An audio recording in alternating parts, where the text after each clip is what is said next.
Good morning. It is our last morning on the Khao Bang Loop. And this morning we are waking up in a tiny village in the middle of Khao Bang, known for making incense, but a tiny village nonetheless. We are currently in a village that's known to make traditional incense here in Vietnam.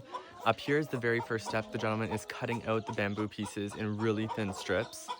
Then they are dried out, which on a normally a warm day would take a couple of days, but it's been quite wet recently. They use these molds to stick them in and dry them out. There's molds all down the fence here, so every space is really utilized. And in this next one is the powder that they use to coat the incense, which is usually made of leaves, but now they also do use cinnamon and other things as well to create slightly different smells.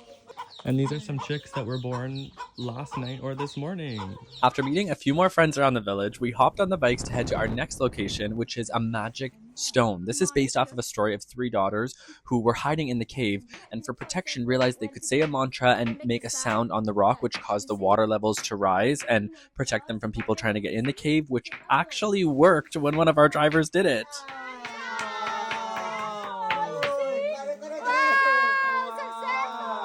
We continued our journey heading up some pretty steep hills to reach another local village. This village is famous for making these tiles, which take about 10 days in total to make.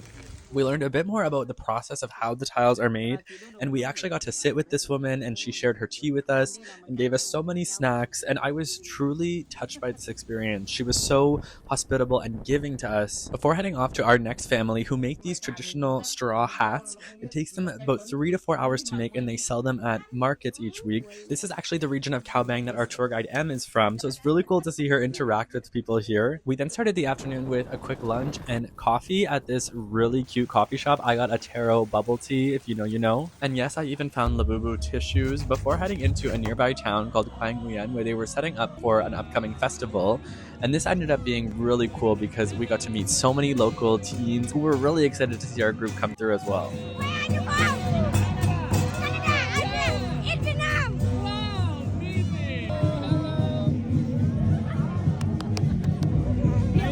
Meeting all these amazing and friendly local people was such a special way to end our time in Khao Bang, and it really topped off all the unique and authentic travel experiences we've had along the Khao Bang Loop.